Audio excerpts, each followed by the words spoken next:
Esta leyenda, muy poco conocida por ser propia de la pequeña ciudad ucraniana de Ovruch, es una de esas leyendas tan jóvenes, surgió a finales de los 90, que recién acaban de superar el ámbito del rumor urbano. Cuentan en Ovruch que existe un espectro, un fantasma que algunos han visto penando de madrugada, siempre alrededor de una iglesia, siempre en noches donde la soledad ha impregnado los alrededores del sitio en que se ha aparecido. Dicen que tiene dedos anormalmente largos, que viste de negro y que tiene un rostro que evidencia juventud pese a su monstruoso aspecto. Cara aplanada, boca anormalmente alargada y amplia, un ojo más grande que el otro y el cráneo deforme, terminado en una puntuda protuberancia sobre la que cuelga su larga y despeinada cabellera rubia. Todos los que lo han visto han relatado que caminaba y caminaba alrededor de la iglesia en que se aparecía, que a veces se detenía, se arrodillaba y lanzaba unos gritos escalofriantes pues tenía una voz carrasposa, grave. Pero, sobre todo, empañada por una angustia que hacía pensar en los torturados del infierno y matizada por un algo indescriptible que denotaba un odio salvaje y abismal, difícil de encontrar incluso en la peor escoria criminal.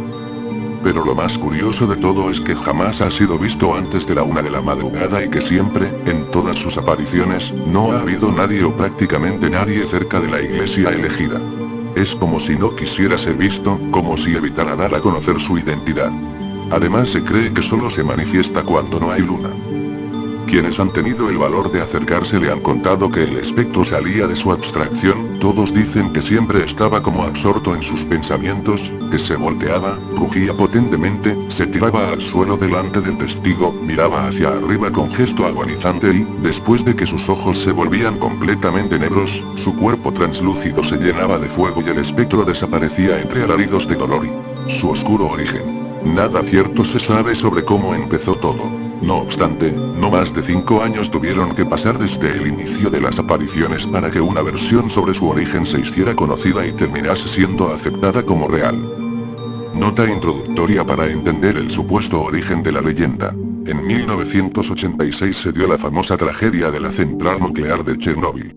Fue el accidente nuclear más grave de la historia. Pripyat y Chernóbil se convirtieron en ciudades fantasmas, 172 pueblos fueron desalojados y unas 90.000 personas tuvieron que ser redistribuidas por toda Ucrania. Se declaró entonces una zona de exclusión, unas zonas con control permanente y otras con control periódico, todo dentro del área afectada por la radiación, área en la cual ciertas localidades, tales como Ovruch, no fueron lo suficientemente afectadas como para ser desalojadas o sometidas a controles. Origen de la leyenda.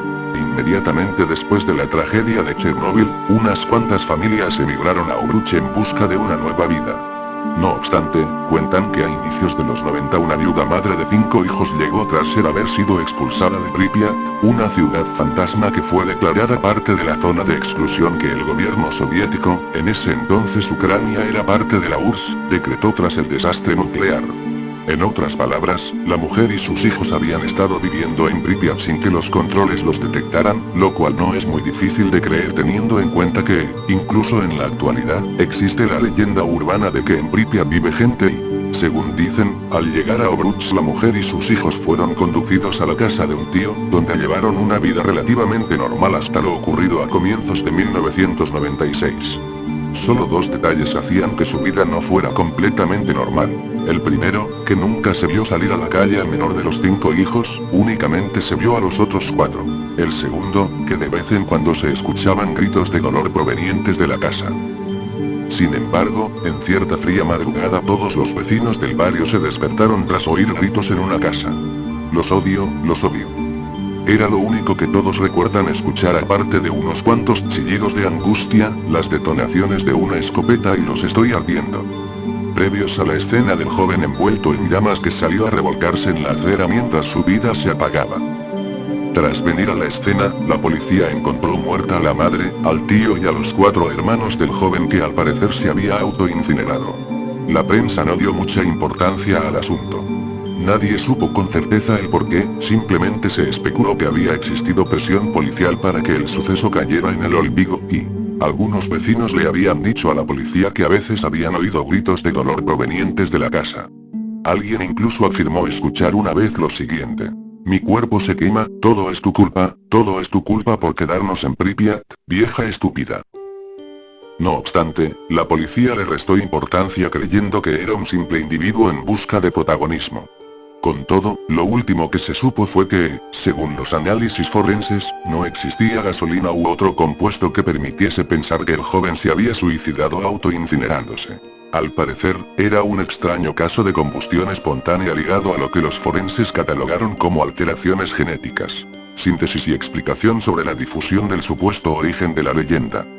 En suma, la versión sobre el origen del espectro dice que él era el mismo joven que sufrió combustión espontánea ese día, que lo monstruoso de su cara se explicaba por alteraciones genéticas que solo él, y no sus hermanos, desarrolló mientras vivió en Pripyat a espaldas del gobierno soviético, que había matado a su madre porque la culpaba de sus mutaciones y del ardor que sentía en su cuerpo, que mató al resto de la familia porque se sentía rechazado y había acumulado odio y, finalmente, que penaba cerca de iglesias porque estaba lleno de remordimiento y deseaba el perdón divino. Nadie ha explicado de forma suficientemente satisfactoria por qué el espíritu viste de negro. Unos dicen que está pagando el purgatorio en la tierra y que el atuendo negro le fue otorgado para representar la oscuridad de su alma. Otros, menos fantasiosos, plantean que simplemente vestía de negro antes de quemarse. Lo cierto es que, con el paso del tiempo, la historia sobre el origen del fantasma se ha ido llenando de detalles e incluso ha llegado a figurar en ciertos foros virtuales de la web en ucraniano.